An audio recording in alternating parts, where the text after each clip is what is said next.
there, Skits. Hi, how are you? Well, I don't know if you've been able to watch TV. I don't even know if they let you watch TV, but there's a lot of things going on out in the world today. There's just some crazy thing about some virus going on. Not too sure if you heard. I got a Mac. Someone sent me an email saying that they loved me. I was like, hey, someone loves Skits. And Macs don't get viruses, so I never really had any problems.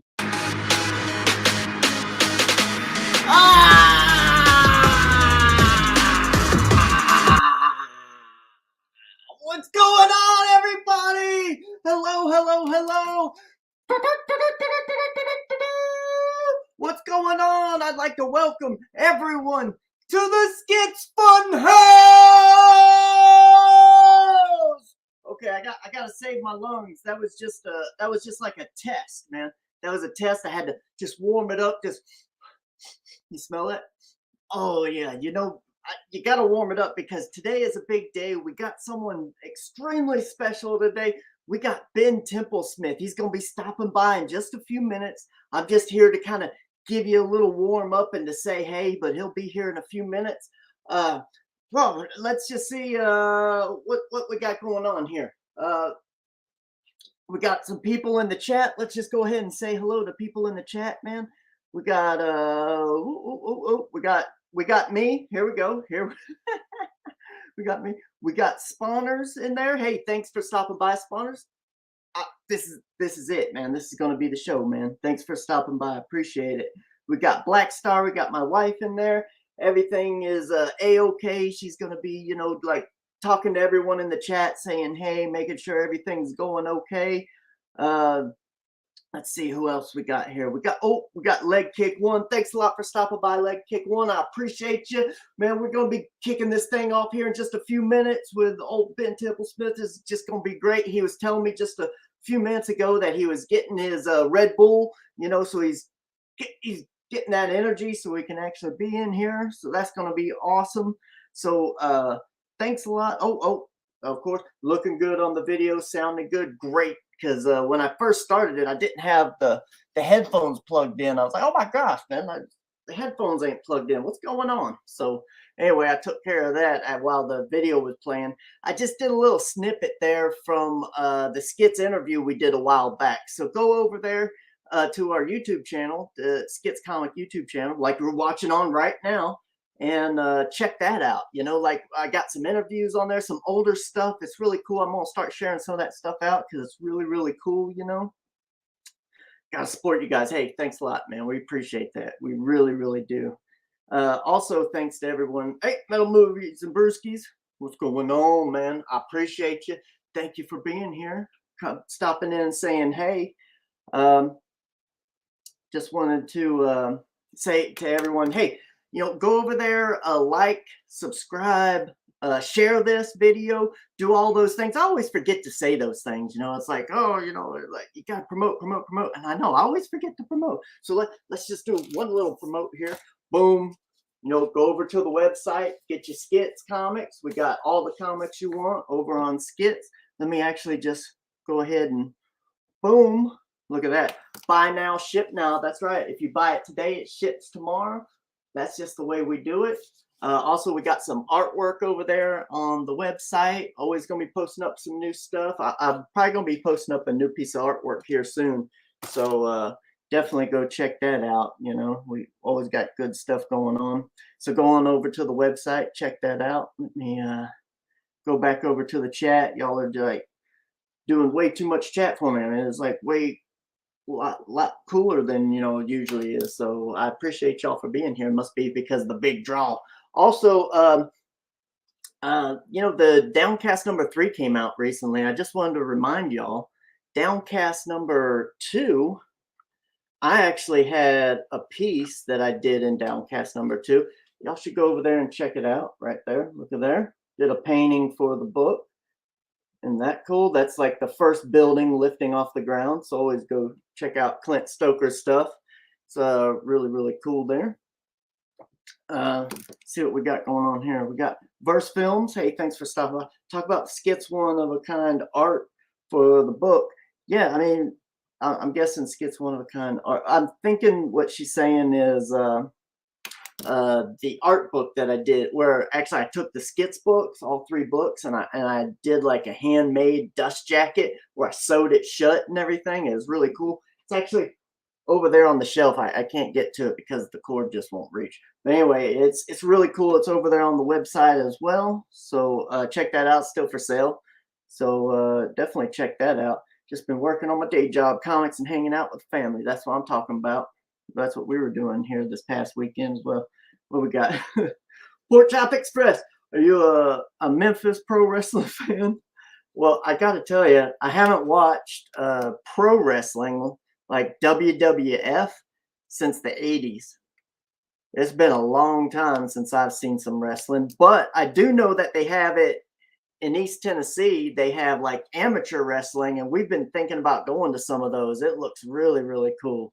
You know, sometimes they can't get the names of the towns right when they do their promos and stuff, and it's kind of funny. We always laugh about it. Let me just get a little drink here. Got my hot tea over here. Appreciate y'all. Yeah, Pork Chop Express, man. It's one of my biggest, probably one of my favorite movies, man, is Big Trouble in Little China. So, you know, you gotta represent sometime.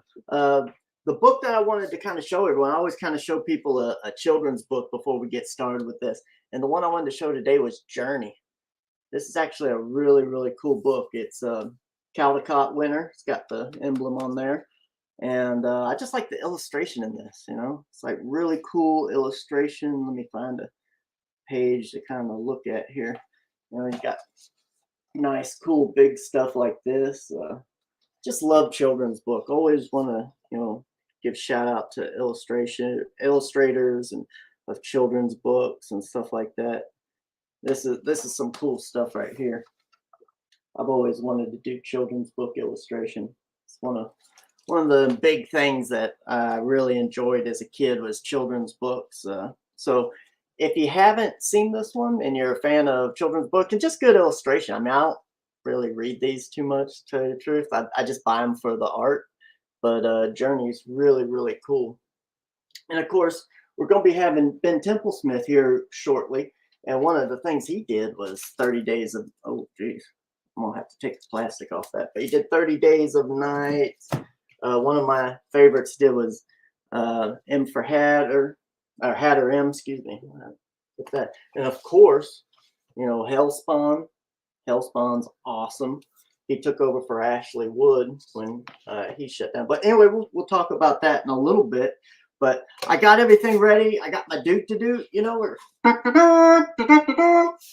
So we'll see if we have any keywords that actually come out. We'll have to use the doot-to-doot, you know. Doot-to-doots are always a ton of fun. Let's see here. What else? I got some other stuff. Oh, working on all sorts of different stuff. I got a little something over there on the artboard. But what we've been working on is actually something that I'm trying to get a bunch of it done before we actually start releasing it. But we're going to be releasing it and just not too long, you know, just stick around, you know. But also the big thing that we got right now is we got the Skits Indiegogo is going to be starting up real soon. So let me just share that right quick. And then we'll see if we can get to Ben Templesmith. That would be awesome. So let's just show this right quick.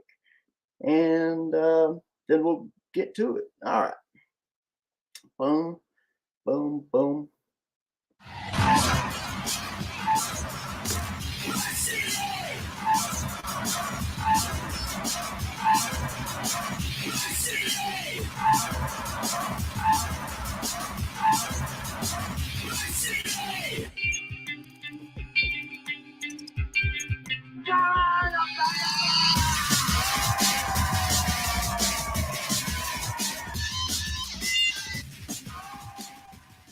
Yes, that's right. That's what we're going to be having coming out very, very soon. We're going to start the countdown really quick here. So go on over there to the Indiegogo page, Skits Origin. We got links everywhere for it, so just go find that. Remember, you get $5 off when you sign up for it early, so that's awesome. I mean, I got a bug flying around me, so that's cool. You know, it's always good to get a little bit of a discount. You know, you got to give something to the people that are actually supporting you early and getting on there and everything. So get on over there. Remember that I actually did this like 12 years ago. You know, this is something that I did, and it never really saw the light of day. It's like 87 pages. And it's just going to be awesome to kind of show you like where skits came from and how I learned how to do comics. You know, I guess the best way to do it is just to do it, you know. But if we want to ask those types of questions, maybe what we need to do is bring in Ben Templesmith. Ben, are you ready? I'm about to bring you in. We're about to do this. Let me get you in here.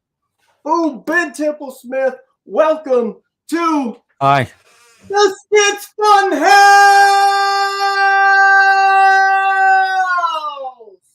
Woo! A little high energy for me, I think. Oh, I know, man. It's like I gotta get it all out of me, and I gotta get. Just finish this. Oh, well, see, you should be more hyped than me. I don't even drink that stuff, and you should just be like, it's like flowing through the veins from deep down below. I do it when I have to. That's awesome, man. Hey, I don't know what time zone I'm on, man. I work in comics. Well, you know, it's funny, you know, when I first started emailing you there on the Twitter, you were like, yeah, I got these weird time schedules that I keep and everything like that. I mean, tell me, how did you end up having such weird sleeping patterns, man? Just the work, just inability to sleep, and also like the wife's schedule as well. So I woke up. Okay. I've been up since like 2 a.m. So. Oh, geez, man. That's, yeah. That's I usually rough. take some weird naps, and that just screws me up even more. So. Well, I got to tell you, man. I worked after I got out of college. I went to Savannah College of Art and Design. Oh, I've been there. I've been there. Yeah, it's a cool place. It's beautiful. It's a beautiful little town, man. I taught there for a weekend. So. Oh, nice. Where did you stay? Did you stay in a bed and breakfast or at a hotel? I stayed in like this weird big mansion that they put a few people up at. Nice. Did you go as like a guest of SCAD or something? Yeah. That's. I went there and I said, they're teaching you what? Oh, not that, not like what terms you should ask for and. No business. Yeah, no business stuff, right? Yeah, not like okay, so this is what you want to kind of be aware of in a contract, maybe. Not that I know much, but a little bit. I'm like, there's this thing called royalties and Yeah, see, you should know. A little bit. See, that was one of my things that I actually talked to him about. You know, when I went there, I was actually an illustration major, and which was silly. I mean, why would you do illustration? I guess in today's time, I'm an illustration major. Oh, well, there you go. So you know what it's all about then. Well, what was your main degree in then? Just illustration. Yeah. Oh, okay. Yeah. I did design majoring in illustration. So. Oh, okay. Well, I did illustration with a minor in art history. Oh. Like y'all ever use that, you know, art history or whatever that. You know. So you've heard of the Heidelberg School? Sure. Yeah. I've heard of it.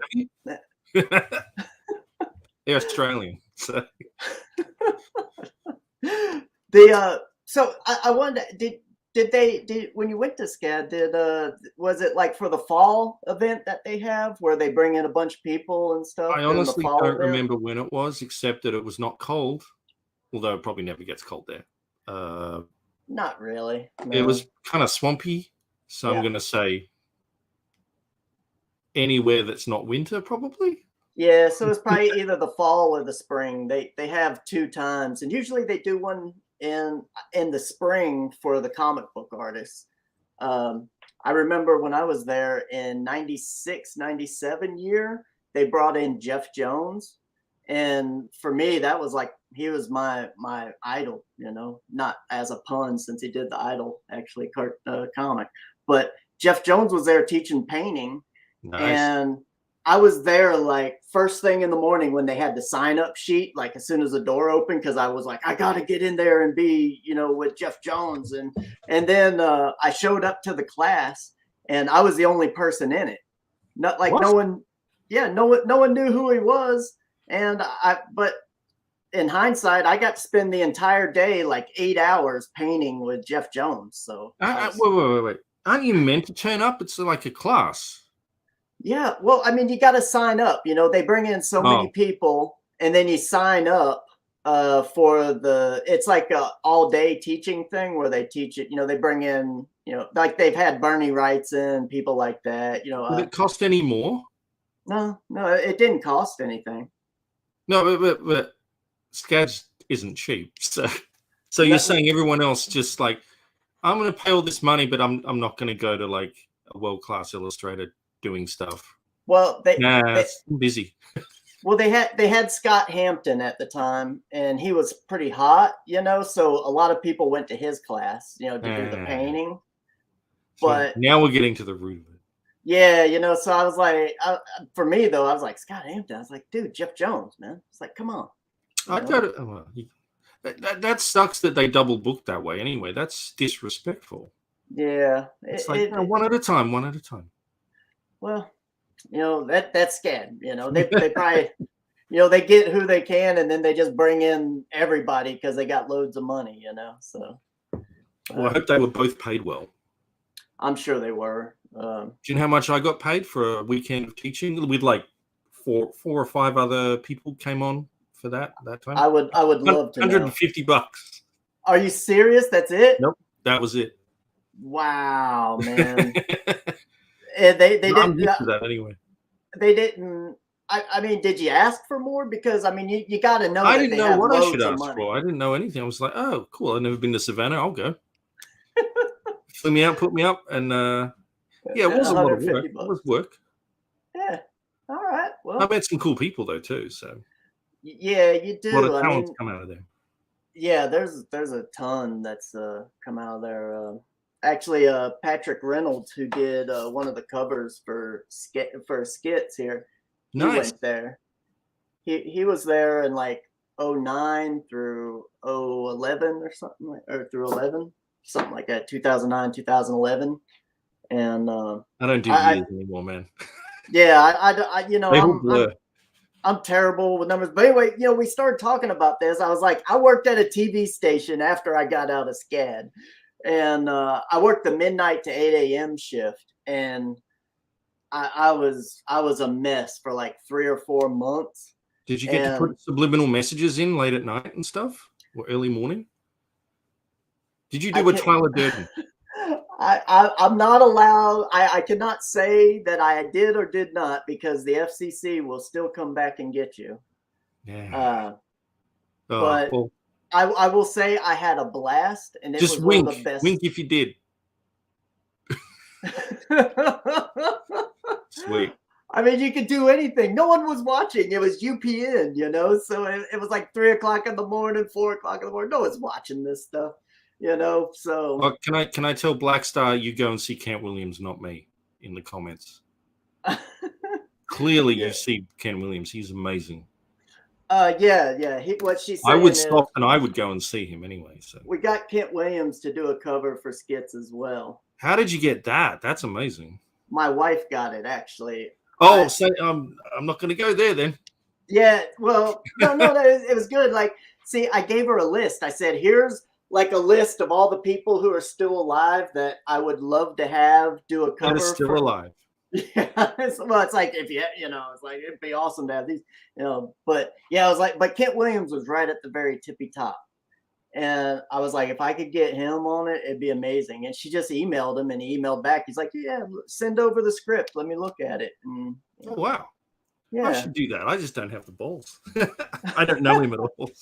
I would say I didn't know him either. I was just like, dude, I love this guy. And now it's like I have his phone number and we text all the time. It's awesome. Nice. So he's a nice guy as well. He is a super sweet guy. I mean, he's a Southern guy. He's from North Carolina. Oh, really? I didn't know that. Yeah. I mean, I do love your accent, by the way. Oh, well, I know I have an accent, but you know, you have an accent to me. Well, you know, this is the Southern American. There's so many different Southern accents. You know, mine's kind of like a Southern drawl, like a deep South Southern drawl. Yeah, it's proper. Yeah, it's you know, it's just a little something, you know, It's not lyrical. much. Thanks, man. I appreciate that. That's awesome. So, oh man, we're just like cruising right into this. This is awesome, man. How? Let You me asked let and me. I came, man. I know that was And the I'm really weird trying thing. hard not to swear because I know you said you got kids. Yeah, well, kids watch, but what I have is I have this. So, like, if anyone ever swears on the show, I go And then what happens? nothing. I leave? Oh, okay. No. Of course not. You can, well, this is live, right? So you're not going to censor me out. Well, you can do it later. No. I would never do that. I would never do that. You should, probably. No, man. No. Let me. We got a bunch of people here in the chat that has showed up since you got here. So I just wanted to kind of recognize them and say hello because without them, I don't Hello. actually have a show. You know. We've got Brian Chriskow. Hey, thanks a lot. I appreciate you. Go over there and check out his books. Six Gun Gorilla. It's a pretty cool book. Of course, we got my wife, Black Star, dropping chat stuff in here, dropping links and all that sort of stuff. We got Eric the Wapo. Thanks, Eric, for stopping by. Appreciate you. And of course, we still got Metal Movies and Brewskis still in here. Wee doggies. There you go. We got Rick Saylor. What's going on, Rick Saylor? Appreciate Hi, you Rick. for being. Boom. All He right. said hello to me, so hi. And of course, I'm sure people are going to be asking questions. If I'm going to ask my wife since she's in there, try and tell me if there's good questions. Oh, here we go. I got one already. Ask Ben, does his dreams make up for his horror comics? I actually rarely dream, and I rarely remember them. I've had a few, but sadly, most of my stuff comes from my conscious mind. But that's okay because I get it out on paper. It's the people that draw Mickey Mouse you got to worry about. Do not get in a car with someone that draws a Little Mermaid. Yes, exactly. Actually, a friend of who was the killer that drew Mickey Mouse all the time? I have no idea, but you're scaring me. Well, he dressed up like a clown and stuff like that. That was like his persona, and he killed a lot of kids. Oh. Anyway, there was a comic writer who ended up eating his girlfriend's face. Oh, geez. Yeah. I mean, this makes for good material right here, just for. It's a true crime thing I found on YouTube. Yeah. It's yeah. Wow. He went to cons. I don't think I ever met him. He only wrote like one graphic novel. I forget his name, but yeah, not pleasant. Sorry, kids. Oh, I didn't say he swears. He just ate her face. I mean, she died, obviously. She just not sure when he ate the face, if it was before or after. So. Yeah, see, I hope it was after, you know. I do horror, right? So I'm sorry. No, this is great. My wife, just so you know, she's a huge horror fan, and she has a horror production company in Hollywood. So, oh, nice. There you go. And she's sitting here. This is her, Black Star 13. She said Ed Gein. It's not Ed Gein. No, Ed Gein goes way back. He was the original guy for that anyway. So yeah, I can't remember. He's a fat guy, always dressed up like. Anyway, he painted. You mean Gacy? He's the only fat. John Wayne Gacy. John Wayne Gacy. Oh, John Wayne Gacy. What did I call him? I don't know, but you got us there though. That's the main thing. You got us there, John Wayne Gacy.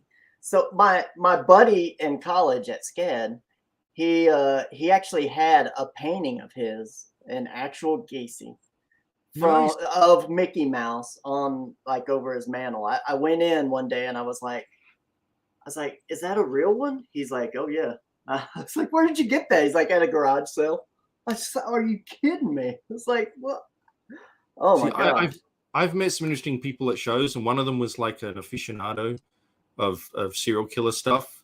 He went, I believe it was Gacy's house. He went to Gacy's house and took photos before it was like gone.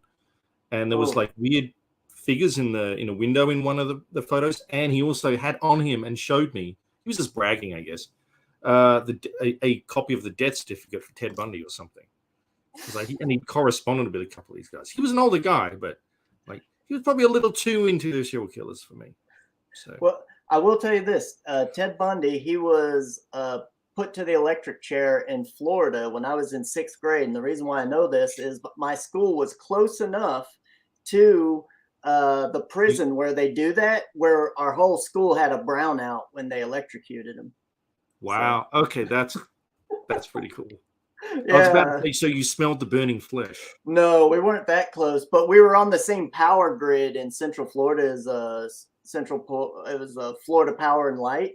And back then, the grid wasn't as strong as it is today. And so whenever they would actually have an execution, all the lights in the area would brown out. So you experienced some history. That's actually pretty cool. I mean, killing someone's not really cool, but you remember the exact moment.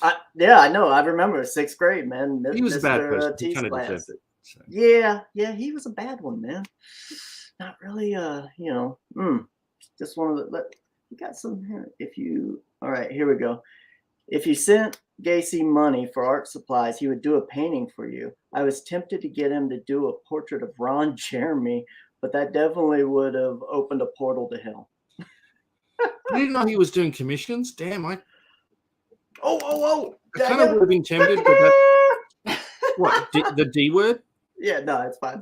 I had to test it. It was a test. It was like a. Can I say the H word? Yeah, go ahead. I don't care.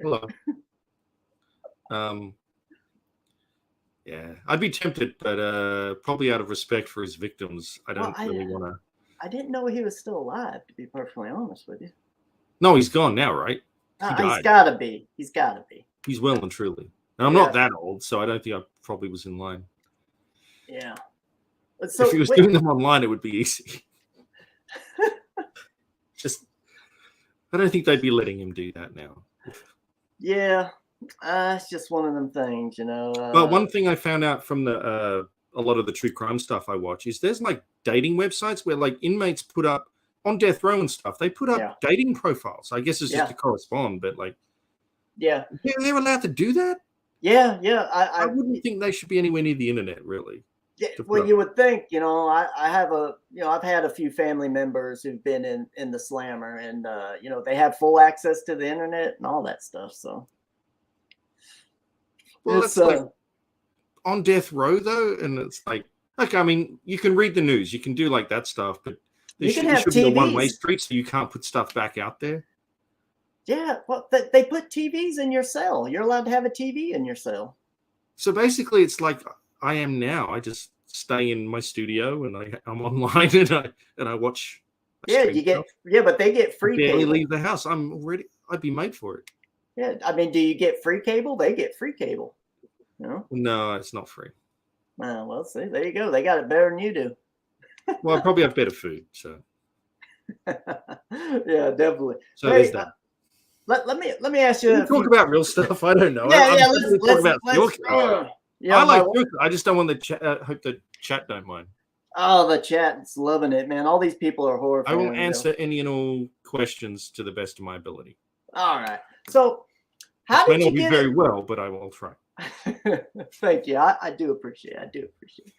Let's do it. So, let me start at the beginning. How'd you get into comics? Like, was it as a child or later on? I mean just like reading them, knowing they exist? Well, or doing them.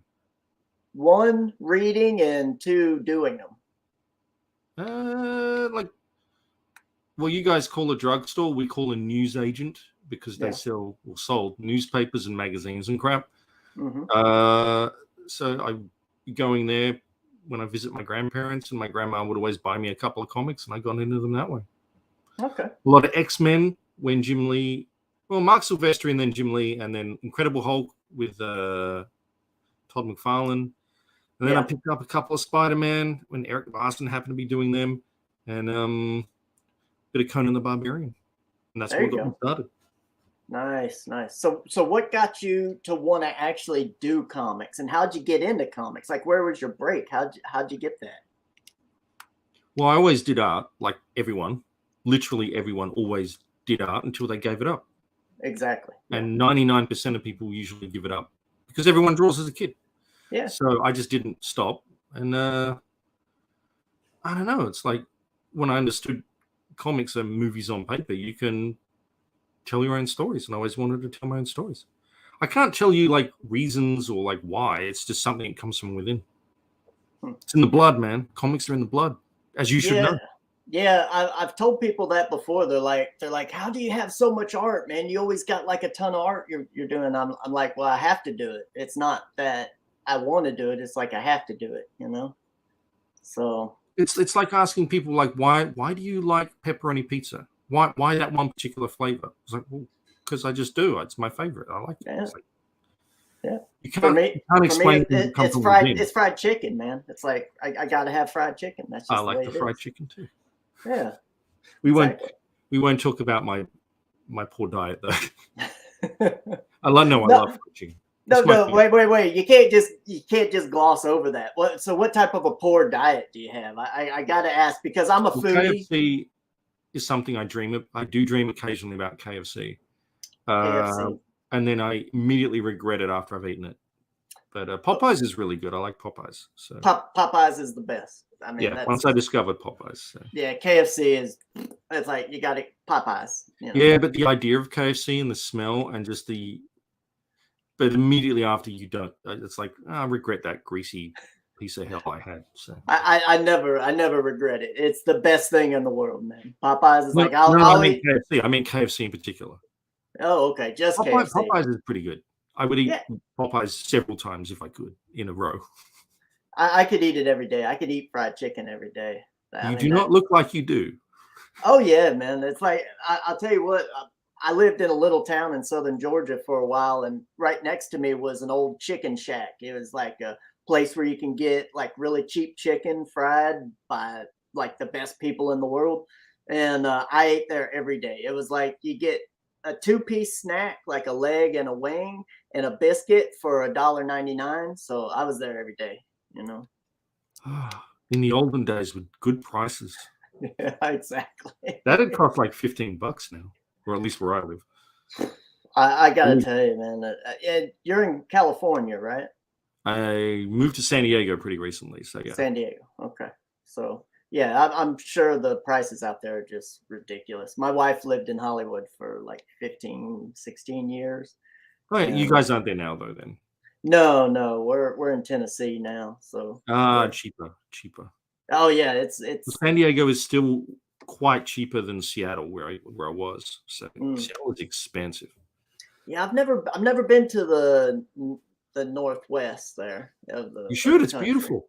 And there's a lot of creative people up there, but you have to like not rain, but like colder, gloomy, moss growing on everything, sort of moisture, which I like. So yeah, see, I like that sort of stuff. I mean, I have a light sensitivity problem, so for me, like being where it's always gloomy and overcast. You'd like it. Yeah, you only have to wear like sunglasses like 10 days a year. Oh yeah, now we're talking. I lived in Phoenix, Arizona for years, and I couldn't do anything without sunglasses on. It was, I started getting headaches after a while. Yeah, I wouldn't leave the house in Phoenix. So how did you get your break into comics? Let's hear about that. I don't know. Just back in the day, there were these things called message boards or forums that were not Facebook or Instagram or Twitter or the 5 sites that own everything now. Yeah.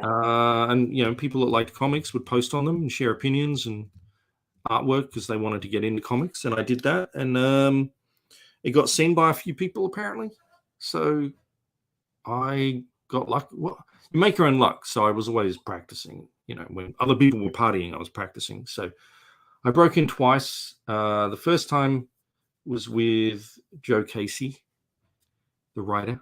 He wanted me to do something with him at Vertigo, which I did. It got greenlit, and we started. He wanted to get me a name credit first to convince them. So I colored a couple of issues of an image comic called Code Flesh, which was my first real legit name credit published work.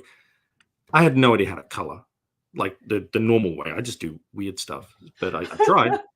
So I did that, and then I did the Vertigo thing, but it got I don't know what the word is to say without swearing. It got cancelled before it ever saw print. I'd done like 30 pages of this like painted prestige format book. Whoa. Because the editor got fired or let go or whatever, something it was. So everything that she had working in the pipeline that hadn't seen print at that point, they shelved. So that didn't happen. But I got paid for the work I did. I was fine. Because right at the same time as that, Todd McFarlane Productions asked me to do Hellspawn. So because the art director there, Brent Ash, had seen my work online. Because the easiest, I mean, nowadays it might sound weird, but back in the day, you would tell people, it's like, if you want to appear professional and get into things, get your own, I'm trying not to swear, get your own domain name and have a website with your art and examples. It's like, it's not hard, but apparently a lot of people couldn't do that. But I did that pretty early on. So, and they saw my work. Yeah. Yeah. And that was great. Right. And that led to everything else. That's awesome. But I did technically break in twice. I think that was actually the first thing I ever said to you. It was a few weeks ago. I happened to mention your Hellspawn, and I was like, I mean, following up Ashley Wood on Hellspawn has got to be a really hard thing to do for most comic book artists. And I felt like your style in doing things just married everything really well, and you just kind of picked it up and kept it running. Well, Ash was and is probably still Wyoming Comics, because he actually comes from the same city, one of the very few to come from Perth. And he broke into, he's got like 8 years or 10 years on me. He started doing US comics, and I was a fan of him before he was even in US comics, because he was doing some Aussie comic stuff. Yeah. And so he was influencing me anyway. So, and we shared a studio for like a year, I think it was, close to a year. That's awesome. Yeah, before he moved and life. But yeah, so I was always influenced by him anyway, so it was really easy for that to happen. So we shared a studio very briefly. I'd turn up when he wouldn't turn up, and he'd turn up when I wouldn't turn up, apparently. So we didn't see each other too much, but yeah. No, it's fun. So I was probably one of the best artists to follow him, I guess you'd say. And I tried to like keep it consistent, because I had to do the last 4 pages on a comic he did. Yeah. And I hate it when artists change mid-book. So, but hopefully I found a little more of my own voice, and he's moved on to like 10 other styles at this point. So yeah, I still love his work. He's a freaking freaking mad genius. Freaking's awesome. Yeah. If you want, I can do it. Please don't, unless I do F up. This is hard, man. I'm used to talking like a grown up. Oh, I know. Well, all the kids actually use worse words now. I know. But it's just one of those things. It's a lie that parents and adults tell themselves, that children should not hear what they already say. Exactly. Yeah, it is. It's like one of those things. You always saw it in movies where it's like, where the kid said a bad word, and the mother was like, "Oh my God, where did you hear that?" And you know it's father. You know, he's like, you know. And it's I think you've got to tell them so that they know when not to use it, and like it's no, you don't just use that casually every day with every single person you meet. Yeah, exactly. You reserve them. They're the spice of life. They're the special herbs and spices. Exactly. Of language. Exactly. It's basically it's like condiments, man. You can't have the food without certain condiments, you know. For a minute, I thought you said it's like the communism. You got to throw a little spice in there from time to time. You got to keep it hot. Condiments is we don't use that word in Australia. I don't know what we'd use in its place, but we don't say condiments. It's a very American word. I learned that here. I mean, what say now? What would you call ketchup then? Is it just we just call that sauces? Sauce, yeah. Sauces. Yeah, sauce. And we don't call it ketchup either. It's called tomato sauce. Although allegedly, apparently, I'm told it's different slightly. Tomato. No, tomato. Tomato. Instead of the T, you say a D. Tomato. Okay. Oh yeah, that's easy. Tomato. TARDO. Tomato. Tomato. Exactly. I can do that. That's easy. That's real easy. So after you did the Hellspawn and stuff like that, what was like your first project where you went out on your own and you did your own thing?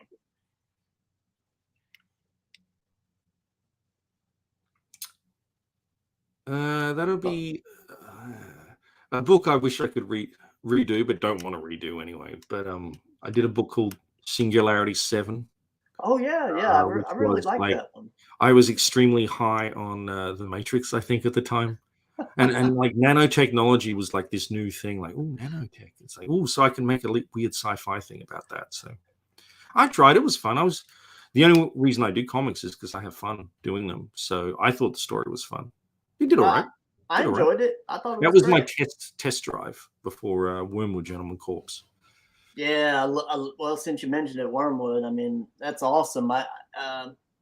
So where is that at? I mean, are you going? I think you said you're going to be doing some more with it, or something else is With going Wormwood, on with it. Yeah, with Wormwood. not for the time being, Okay. because of the way the pub.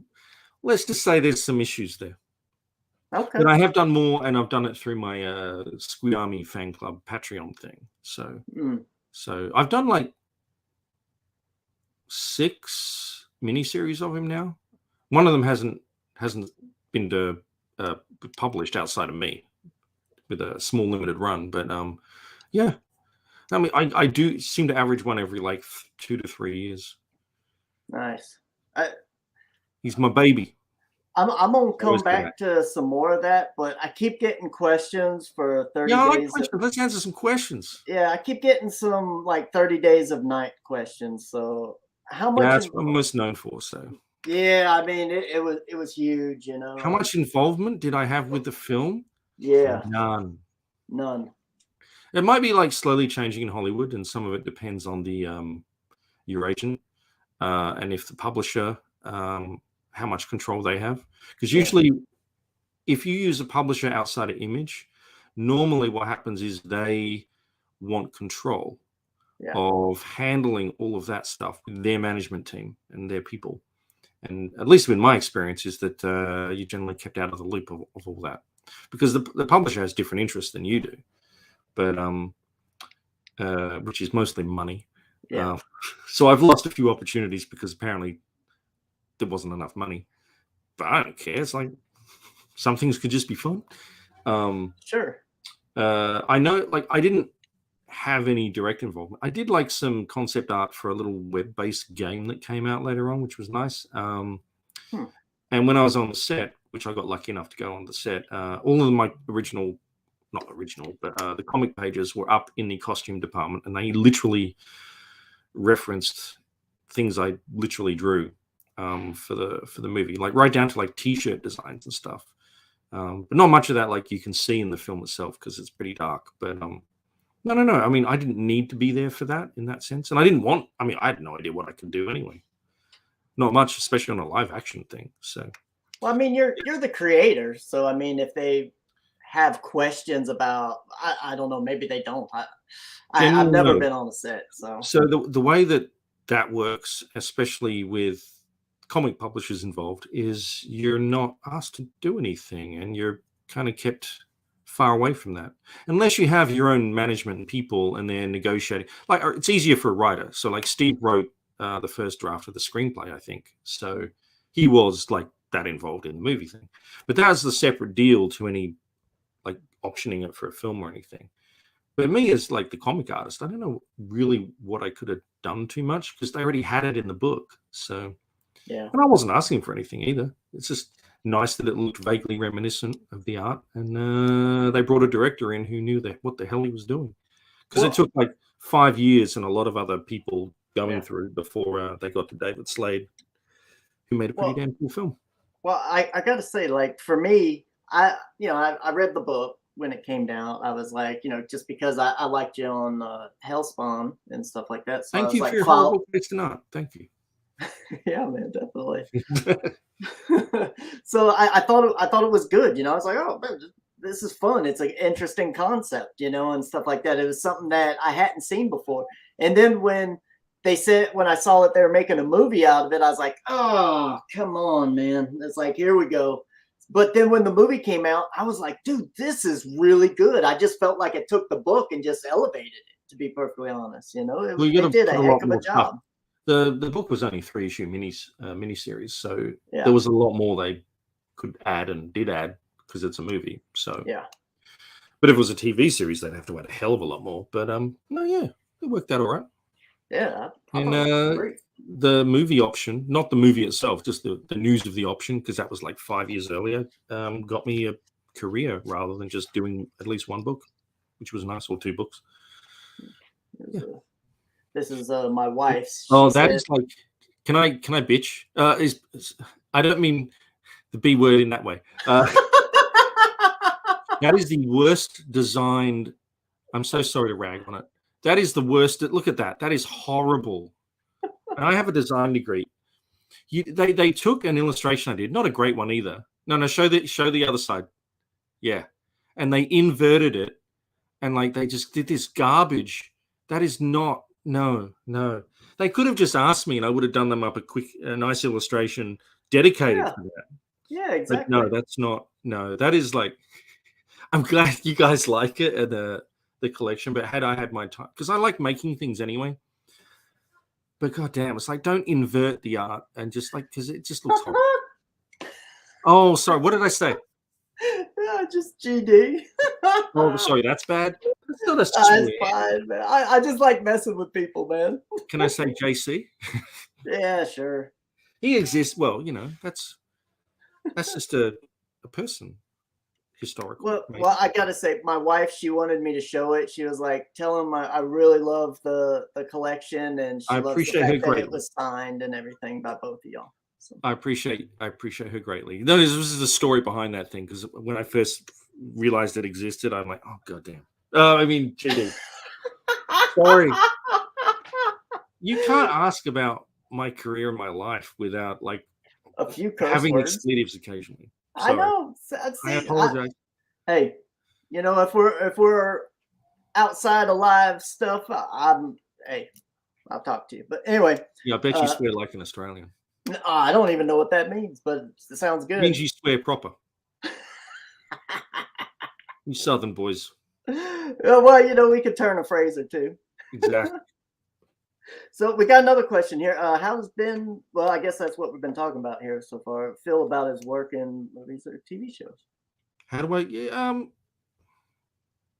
I don't know. It's like it's work when it's work. I mean,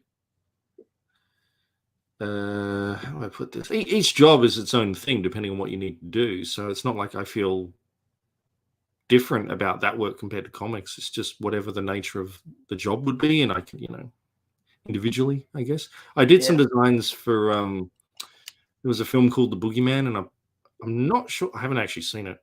I think I designed The Boogeyman. I did the first. They fired the director after pre-production, so I worked with people before that, so I don't know. But no, I mean, it's fun. It's always fun to do things that then become moving pictures, shall we say? Yeah. Be it live action or animation. So did having your stuff like say 30 Days of Night or anything like that, did that get you any work in Hollywood? No, really. Did it help the career? Help my career in what way? Well, just getting more work. I mean, usually jobs in Hollywood would probably pay a little bit better than jobs in the comic industry. They probably do, and that would be nice. Yeah. But I love comics, so I was never angling to leave comics and do other work. So it's like So I mean, I've dabbled in a few things. I mean, I've done weird jobs for alcohol companies,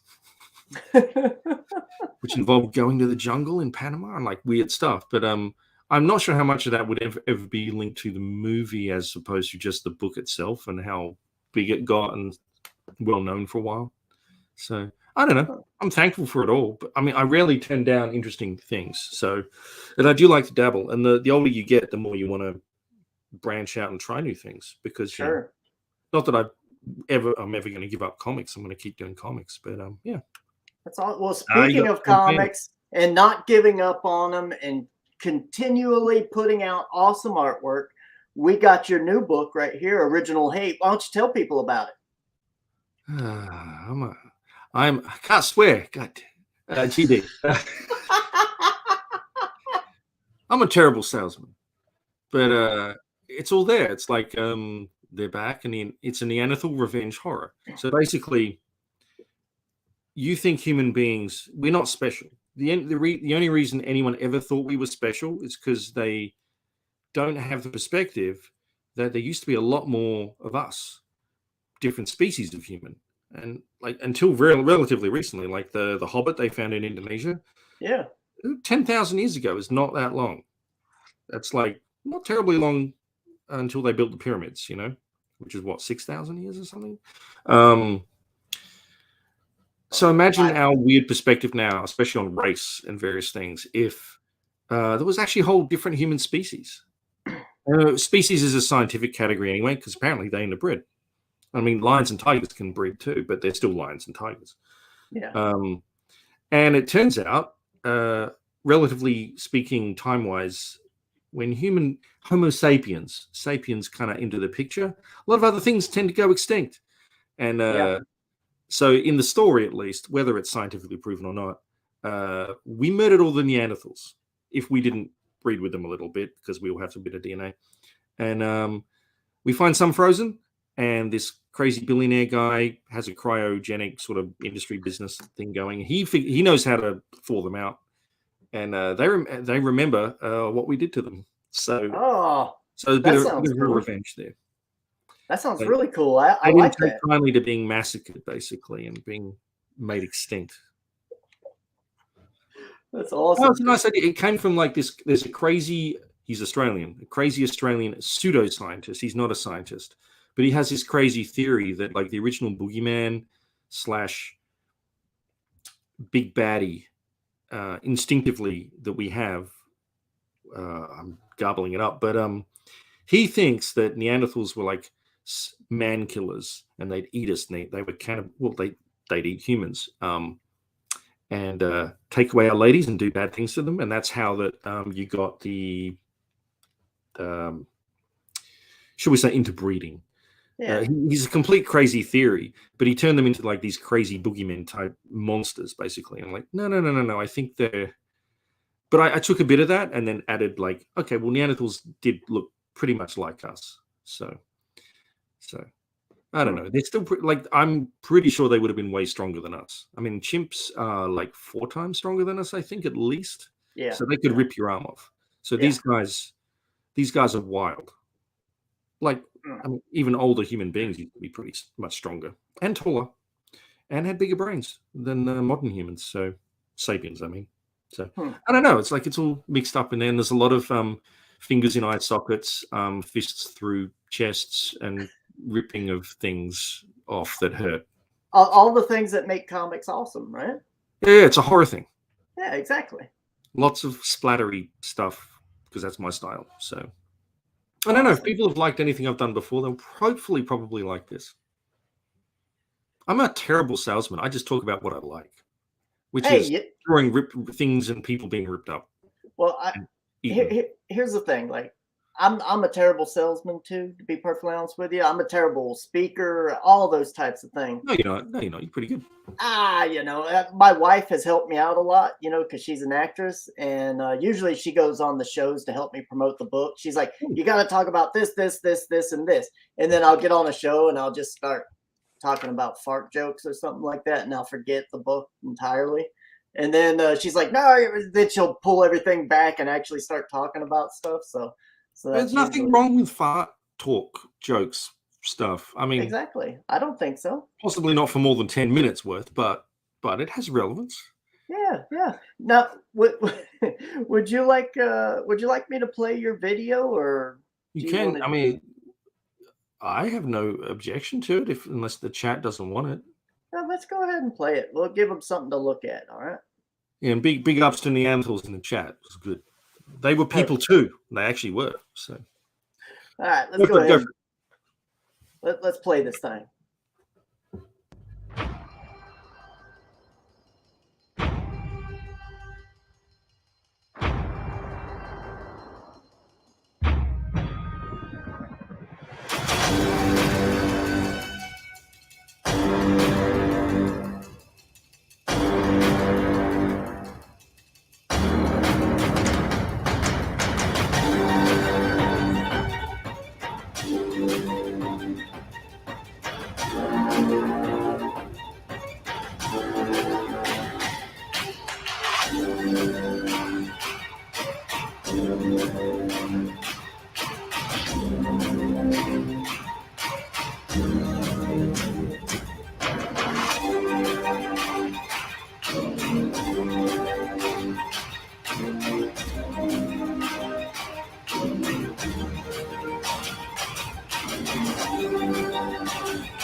Yeah, I love that music.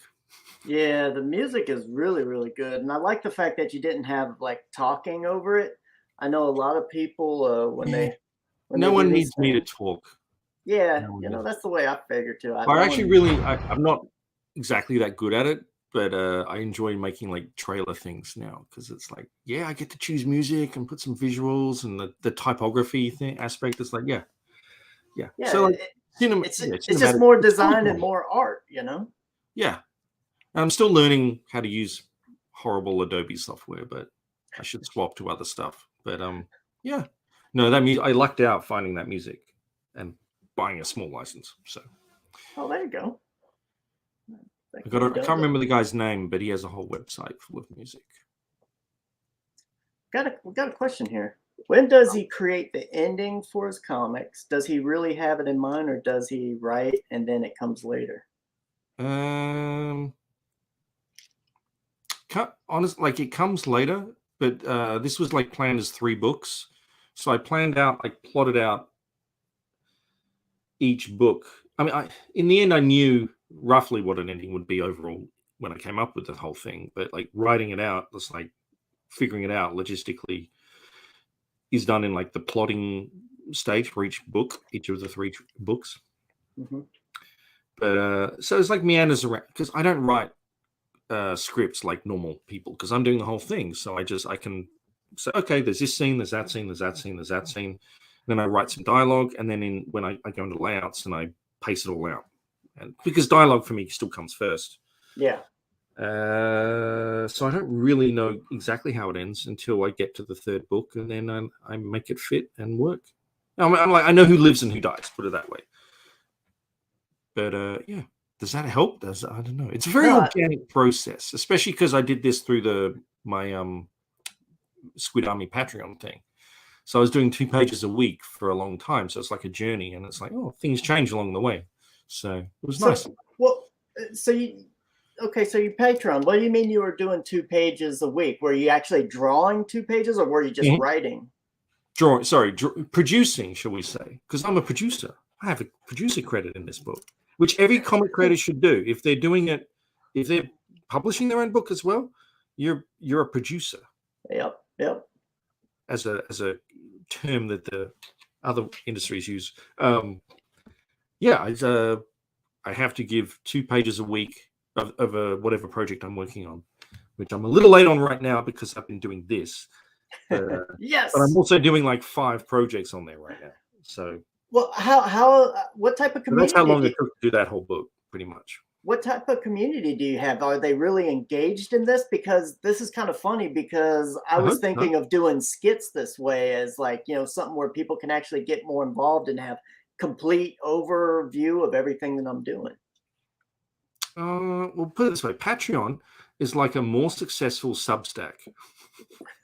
Because it's been around. It's successful? It's been around for much longer.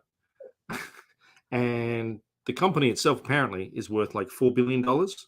And Substack is worth like 400 million. And it's geared towards writers, but Patreon is more geared towards like musicians, artists, creative people outside of just writers. Yeah. So there's more tools there, I think.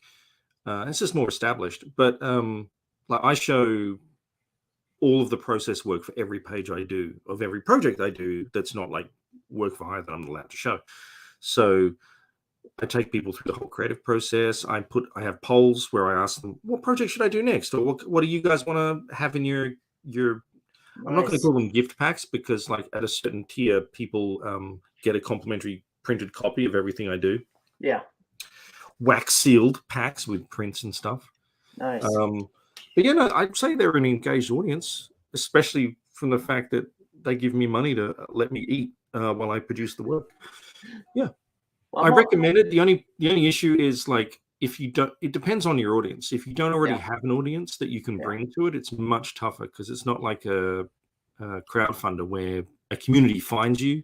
It's like you have to bring a community to it more than anything. So, well, I think it's like that with anything, you know. I mean, it's like you got to reach out, you got to get people to come in and be a part of whatever you're doing. No one is going to do it for you. No one's going to do it for you. Yeah. Right. No, but like, put it this way. So like with crowdfunding and stuff, like historically with Kickstarter and Indiegogo, I guess there's a certain percentage you get just from being on there. Yeah. Patreon, I'm not so sure about that. The discoverability, at least historically, has been really tough. So like, you have to literally send people to your thing. I mean, I got friends who are on there that I didn't even know were on there until much more recently. So because you can't find people. You got to get the word of mouth out for it. So it is a good way of having a fan club, and if you treat it like a club, but also they kind of act a bit like an editor, because you want to get your work done for them. So you can't like go, oh, I don't feel like it this week, even though you got to. Yeah, I like it. I really like it. Anyway, I mean, if nothing else, the best way to do it and approach it is, if you're going to do something anyway, do it. And exactly, people like to see behind the scenes. Exactly. That's what I was thinking. I was like, well, I'm going to do this, so I might as well just, document all of it and see what people think. Oh, that's a good question, Black Star. Yeah, that was Brian Christgau who actually asked that question. She was just telling me about it. Oh no, sorry, I was reading another question that's up there. Yeah. I hope that answered that question. I'll answer any questions. So. Who is your favorite writer to work with? Warren Ellis. Yeah. He taught me an awful lot, especially about pacing and how and his writing process, which I took on board a little of. Not that I'm anywhere close to that talent, but yeah. And I agree with Brian. Adobe is the worst. Yeah. I need to find the time to practice on the other software I have that doesn't charge me every month for stuff that used to be free for me.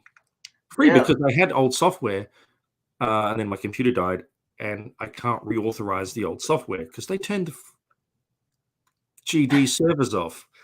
So now I have to pay every month for stuff that used to work perfectly well and now is glitchy as H-word. You got GD, this is hard. This is awesome. Love it, man. Thank you so much. You can't do this to an Australian. You can't make them not swear. Mean. Oh my God. Burst Films, they're wanting to do videos for you. Hey man, let's talk. I don't have much money, despite what that says. It's going to go to the printing as well. Yeah, so. I know. We on the Skits campaign, I think we got like 24,000 when it was said and done, and it all goes to printing and shipping, and you don't end up with a lot of money. But the big thing for me is I'm not printing outside of North America. Yeah. Certainly not printing in Southeast Asia, because I've had horrible experiences with that. Yeah. So no Chinese printing for various reasons. Especially considering it has to come across on a boat and takes a long time. Yep. So I'm printing, I assume they have like different plants in a few places. One's in Canada with a domestic printer. So it should be much quicker to get the books, depending on the paper shortage, which is screwing everyone up right now. So I forget what I was saying about. Oh yeah, so because it's more Western world printing instead of third world pricing or second world pricing, where most of things are printed these days, it is more expensive to print those books, which sucks, but I'd rather the certainty of getting my book. But you're going to save money just from the shipping costs. The stuff that I looked into, it's like once you hit the shipping, shipping costs and then printing here, it's close to working out, or at least it was I for guess, us. especially with the customs headaches Yeah. and stuff like Yeah. that. I mean, it depends how many you're printing. Yeah. But yeah. But I really like my printer so far. They print all my stuff for my Patreon so far. Oh, yeah. So, and because they're awesome, I already have a sample book. So I know, that's awesome. Look at that. this won't be the final book because I changed it for the actual campaign a bit. But this is to get the weight and the dimensions and if it looks all right. So yeah. Nice. Look at that. Well, so it's real, and the book is so. Excuse me. Well, I gotta say, I have a ton of questions for you, but it's been about an hour, and I don't like to keep people more than an hour because I know you're busy. I'm busy. I will go. But unless you need to go, man, I'm fine for a okay, little bit longer if you want to answer the chat's questions. If there's any more, I mean, or you. Well, I got a few of my, it's my show. I got a few. You do what you want. You do what you want. No pressure. Exactly. You ask. So ask what. Yeah. I want to talk to you about art, man. Process wise. Okay. Yeah. So it's pretty simple. Okay. Well, just let me know how. I mean, do you do everything analog or do you do anything digitally? So all my art is on like pages, comic pages, especially like this. Mm-hmm. Letter size. It's great. It's gray tinted paper to make midgrounds easier. Yeah. And I do the whole thing physically, like pencil, ink, and then I tone things up a little. I paint things with used to be watercolor, but now I use like mostly black ink. And then I scan it in, and then I do nothing but layer things and colorize bits with a mouse. I do not draw on computer. I don't have it. I have a tablet. I've never used it yet. I haven't taken it out of the box. You use a mouse to do this? Well, yeah, because I don't do that much on the computer side of things. It's about 80% real world art, and then 20% computer. A couple of things, bit of dodge and burn. Yeah. And cutting the panels up into the pages. Sure. And getting them ready. Yeah. Cool. So, there's no fancy tricks. I am not like a tech person. I left that. I stopped about 10, 15 years ago. I have not progressed since I started. Once I realized I can do what I need in Photoshop, and that's all I want to do. And otherwise, I'll concentrate on the physical art. As long as it gives you what you want. I mean, that's why it's there, to just do what you want it to do. Right? It does. I do want to tinker with the tablet at some point, but I worry that it'll like change everything about how I work. And I like original art. I like physical things. So that's why this campaign thing is all only about physical books, not digital. So, but you can read it digitally on the Patreon. So, do you like digital comics? I'm a book bigot. I like books and only books. There you go. No, digital has its place. It's just not the same. Yeah, for me, I just can't read stuff digitally, like except for just a short news article or something like that. I mean, it's just not my thing. I've always been a book person. Like you can see my walls are completely lined with books. I'm just, and none of that is comic book. It's all just art books and stuff like that. There's a smell to it, and it's always going to be there unless your house burns down. I just like the feel of them, Yeah. See, if the company that made those books goes bankrupt, your things you purchased don't suddenly disappear. Yeah. There's that as well. So, no, it's a bit different reading on a page versus on a screen. It's like with many things. Same with writing and all sorts of stuff, I think. So. Well, I think maybe there's the younger generations are starting to head more towards digital, and maybe at some point they're just, maybe books won't be a thing anymore. I don't know. Maybe, but I see the reason why some books themselves will never go extinct. Yeah. At least for centuries, is because there's an experience you get with a book and with turning a page and opening it up and smelling the ink, or because memories are. You remember things more when they're an experience that way. And I think comics can have that too. And that's like one of the last things we have going for us is comics. Not that you can't read comics digitally, But because the way you read it digitally is you're using the same thing that you use to sext people, read CNN or stream or do all the other things. It's all in the one, right? So there's no memory there of like, oh, this book changed my life because you did it on. It's like if you did everything in the bathroom on the toilet, it would kind of weirdly mess you up that way. So it's not as memorable potentially. Like it screws. It's a head thing. It's a brain thing. The way we process things, I think. So I try to give an experience, and I think the physicalness of something gives you a different experience and a different memory. Maybe hopefully slightly more impactful one. I'm not down on like people reading digital, but usually if someone really likes a digital thing, they might want to buy a hard copy of it for a keepsake or to treasure and to have that experience properly and full rounded sort of thing later on. Yeah. Hopefully. You know, something I've been toying around with is actually making handmade books, and it's something that I've been doing since I guess about the mid '90s. Is I'm always making handmade books, drawing them, and laying them out with different materials and stuff. So that'll like be that. your next crowdfunding thing. You're going to hand make each one. That's fantastic. Yeah. No, I'll see you in 30 years. Well, what I'm going to do is I'm going to start hand making books, and then I'm going to scan them, and then you print them that way. But Okay. It's something that I just think is it makes it feel realer to me, because one of the big things I hate, I do a lot of digital art, and it's like it's digital. You can't hold it. I mean, who knows where it is? Yeah, it's like just, your memory of that art is it's a digital file. yeah. But sometimes I have pieces of art. I remember where I was when I did it. There's like a memory to it. But like digital is good because you can get faster. I understand that. But you just miss out on some other things. But yeah, bookbinders and stuff like that, those people, they're like go back to medieval times pretty much. Yeah. They're very important. They're like, what do you call them? Blacksmiths. Yeah, it's just like something. You still need them. It's one of them skills, where it's just like it's ancient and it was around before the printing press because people did them all by hand, Yep, for the monks and stuff. There's just something about it. You get in touch with your roots there, man. Yeah. You really are. I mean, so that's the thing that I've been wanting to do is like Patreon or doing on somewhere where it's like I document the process of just hand making these books, and then people who are on the Patreon, they get the book for free and stuff like that.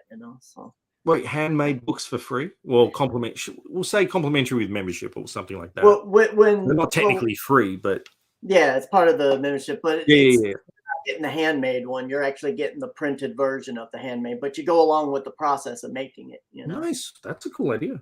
Yeah. So it's something I'm really excited about. I've already recorded. I don't know, like 10, 12 pages worth. And this is something you're going to do anyway. So yeah. Yeah. I've been documenting it from the start, it's just one of those things. So I got one more question for you and then I'm going to let you go. Okay. I'm easy, man, but it's up to you. Well, you're awesome, man. This has been great. You never know, when it's the first time, you don't know how it's going to gel and stuff like that, but you can just go away if you want. It's fine. I'll leave. I'm going.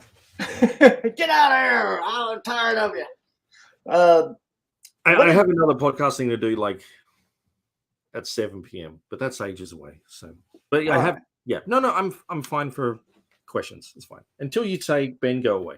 That's all fine. right. It's fine. And what advice would you have to young creatives that are interested in doing comics? There used to be, if you have actually, no, it's still freaking true. I said freaking. That's a good one. If you have a pen and a piece of paper, you can do comics. That's it. And then keep practicing. Look at comics you love and try to critically analyze them, take on board what tells a story. If you can tell a story, an interesting story over like 2-3 pages of a guy in a diner, and I'm not good at this, by the way, but a guy in a diner drinking a cup of coffee, make that interesting for 3 pages, then you can do comics. Yeah. Because comics is about storytelling, and storytelling is about not just drawing Deadpool crashing through a roof with his guns out. It's about all the stuff that comes before that, and all the stuff that the funner stuff that comes after that too. Yes, but I mean, these days with technology, yes, it's nice to say all you need is a tablet. That might cost you a lot of money, but pencil and paper is still cheap. And there's so many places now you can put up your own comics for the world to see. So when you say, was like, do not be under the impression you need to go to a giant corporation to validate you for doing comics. You can build your own audience any way you want now with the internet. With there's webtoons and tapas especially, and various other places, I'm sure, or just your own blog. You can do it. You know, just put it up there for free. Yeah, you have to probably do it for free first to get people to have a look. Yeah, but that's plenty of famous people have started that way in various industries, just giving things away and building an audience. So yeah, the world is your oyster now, way more than when I was starting. Well, although I did just start with the internet a little bit. So, but yeah. So you actually haven't. I was looking into you, and I don't really recall. Looking into me. Yeah, well, I was looking into some of your comics because I was trying to remember everything. I apologize for them all. You're fine. Actually, I'm proud of a few of them. So You haven't done much for the big two. I've never worked for Marvel outside of a like a poster print for their licensing division. I think it was, or it wasn't the comics division. Yeah. And I've dabbled with DC over the years. I'm meant to be doing a new little thing for DC very shortly. It's only a little thing. It's not something I should talk about. But I did just do the Superman Batman Authority one shot. I did half of that. It's a big one shot. So it takes place in two universes. So I did half in one universe, and Trevor Erskine did the other half. Written by Philip Kennedy Johnson.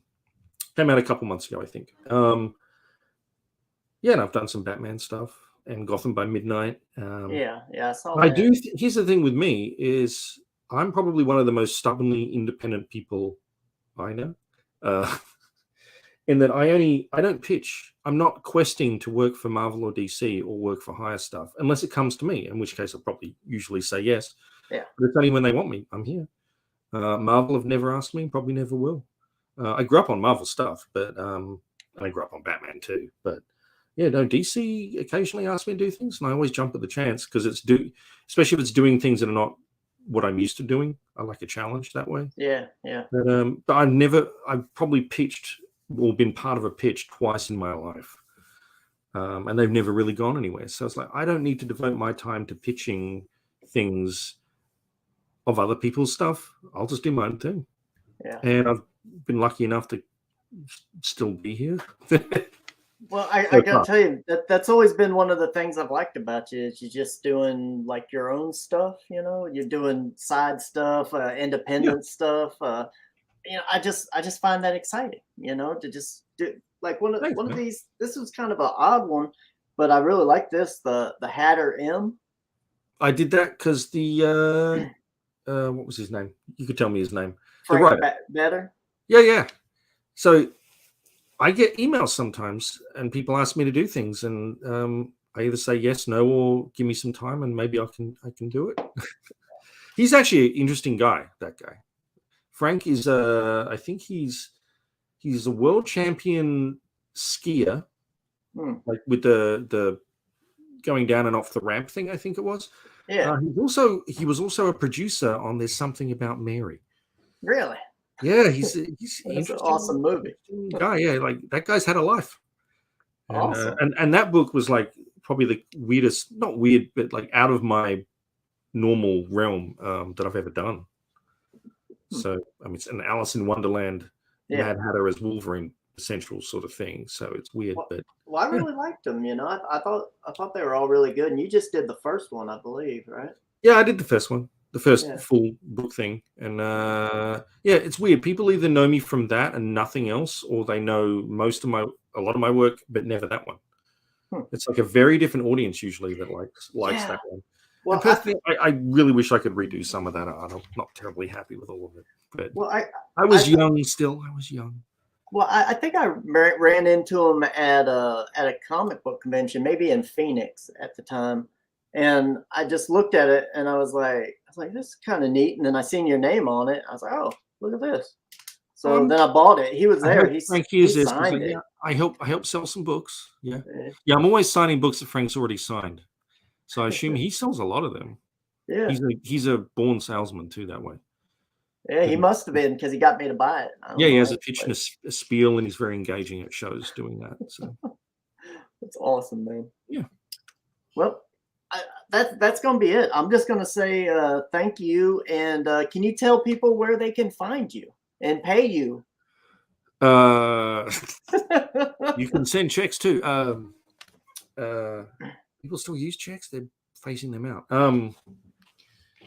I'm at TempleSmith on most social media, Twitter and Instagram. I am on the Facebooks. I'm trying to be better on it. And my email, if you do have questions or anything, is bentemplesmith@gmail.com. No spaces. You give out your personal email. Look at there. Well, this guy is awesome. I don't know. People need to contact me with questions or anything. And I'm happy to answer questions about the campaign. What else? Oh, and obviously it's originalhate.com, makes it easier than the Indiegogo link. And my Patreon fan club thing, if anyone cares, is thesquidarmy.com. That's another redirect link thing. Because you got to make things easy for people and memorable. And I'm sorry if you're Australian, I cannot ship to you right now because the US Postal Service will not ship stuff to Australia since October. Don't do that. Give me the good, strong beep if you edit this with a beep. No, I don't edit. It makes it sound even ruder. I ain't got time for that. I ain't editing nothing. Oh. I got art to do. Come on. Well, I gotta say, it's been awesome. It was a lot cooler than I thought. Like I didn't know like what type of person you were, but you're like most Aussies I've ever met. You're just laid back and cool. So I was gonna say, well, now you have to tell me what kind of person I am. Well, there you go. You just seem laid back and cool. Got a little dry humor. I love that. That's right. So, sorry for my potty mouth. No, it was awesome. That's what makes it fun, because then I get to pull out the doop-de-doop. If Aussies don't swear at least once a day, we lose our passport. Oh. Yeah. We actually lose citizenship if you don't swear at least once every month. Nah, well, yeah, I mean, they got a lot to and they swear keep track. About right now, so. They keep track. We got little chips in us, so they always know. Yeah. It's true. That's awesome. Let me say thank you to all the people in the chat. Burst Films, Black Star. Thanks, wife. I appreciate you for everything you've done and for getting those questions to me because I've just missed out. Devil Flyer, you came in at the end. I appreciate you, man. Brian Kriskow, he was in here pretty much the whole time. Thank you so much. No Movies and Brewskis, what's going on, man? I'll holler at you later. Thanks a lot for showing up. What did you say here? Change them. Thanks for your questions, guys. And Verse Films, I would happily come on and chat too. Yeah, I mean, you've just been fantastic. Spawners has been here the whole time.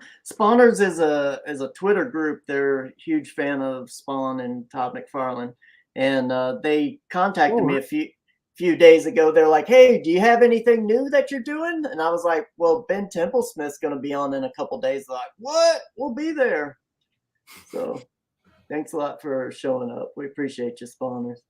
And everyone else I think I got, and I said hello to Eric DeGuapo. Yeah, we got back into here. So thank you so much for showing up. We do appreciate it. And thank you, Ben. This has been awesome, man. I'll holler at you. Just let me close this out and I'll say goodbye to you behind the scenes.